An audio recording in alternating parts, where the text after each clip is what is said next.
Hey everyone, my name is Chloe and welcome to day 22 of Vlogmas. You guys, it is December 22nd as you guys are watching this. It's November 26th as I'm filming it, but December 22nd. So now is when some people start their Christmas shopping. Let me know if you are one of those people. Some people have been done forever. Let me know if you are one of those people. I'm definitely one of those people. I'm a sale shopper, and yesterday was Black Friday, so today is what? A small business Saturday, and then there's Cyber Monday. But I'm I get so overwhelmed by that stuff. It is so overwhelming to me that I really don't I would rather pay $5 or $10 more and not have the pressure.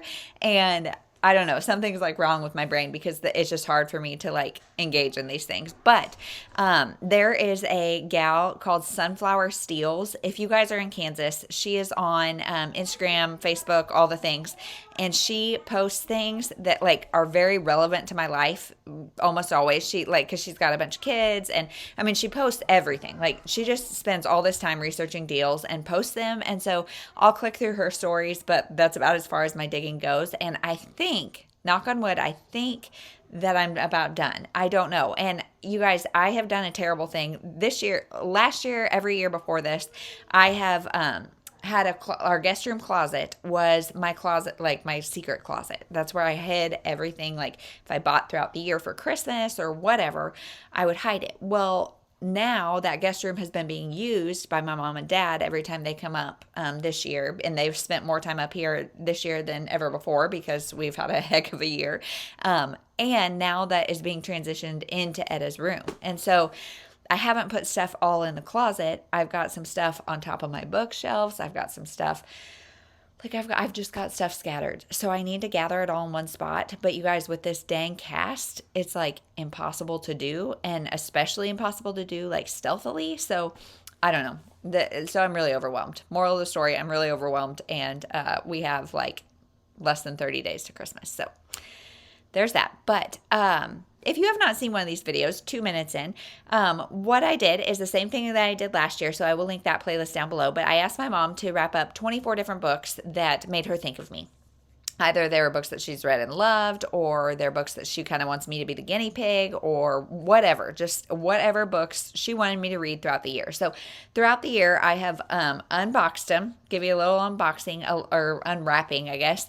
A little vlog, flash from the past. I feel like I did better on the vlogging side of things and talking about my life in the early days, and then kind of fizzled as life got a little crazier. But and so it's a little vlog and then a little book review. So let's open today's book. So if you saw last year, she had a variety of papers. I think by the end she was using painter's tape.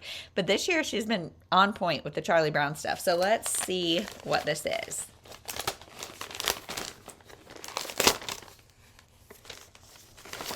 Okay. Why the Sky is Blue by Susan Meissner. A mother, a daughter, and a night that changed them both forever. You guys, that hooks me already. Susan Meissner is typically a historical fiction author, and I love her. I've loved everything I've read by her. So let's see.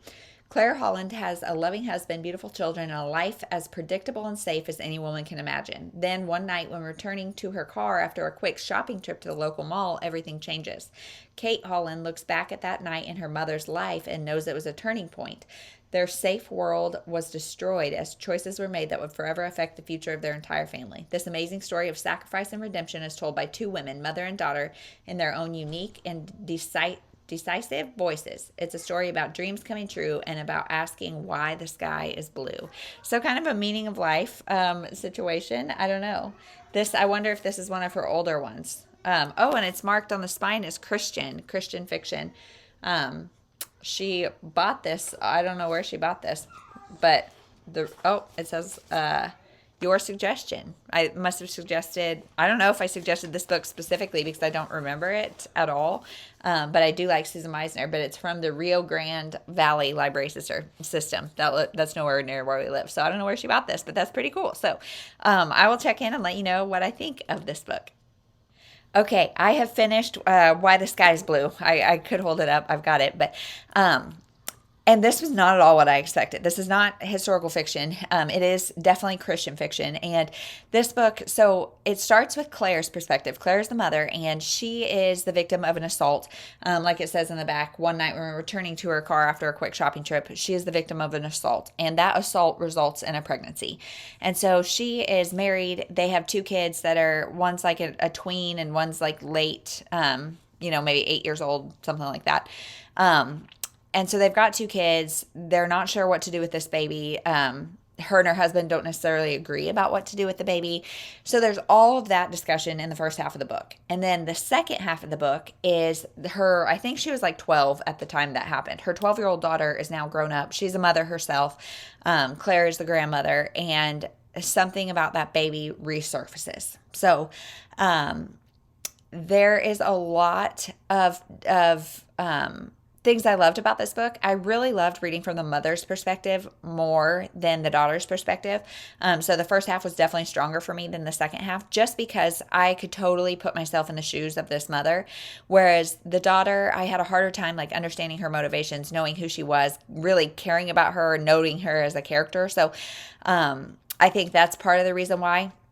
She kind of like, she was a grown woman, she was a mother, but she kind of still had that child complex of like her perspective on this situation when it happened. And so I think that's really natural, but it just wasn't as enjoyable to read. But this book is definitely Christian fiction. There is a lot of discussion around sacrificial love and what it means to sacrifice what you want for maybe what God's plan is or what the best thing is, and to really set your ego aside and think about the best thing. So I really like that. This was like, there's not scripture quoted, but it's definitely very Christian fiction. And for me, this was a good amount of Christian fiction. Like God was very present in this book, but it wasn't like shoved down your throat. Here's some scripture. This is how people are acting. And so I really like this. Roxanne Hinkey blurbs it on the back, and I have read a couple of hers and really liked them. Why the Sky is Blue was so real it broke my heart, then somehow mended it. I love this book. So yeah, I would say that's a really real portrayal about this. This is a hard situation, multiple hard situations. But there's a redemption and a quality of that sacrificial, unconditional love in this book that is resounding. And so I really liked it. I gave it 4 stars and would highly recommend. This is one of her backlists. I can't remember what year it's from, but 2004. So at least this copy. I don't know if that's the original publication date, but definitely a good one. I would highly recommend. So check it out.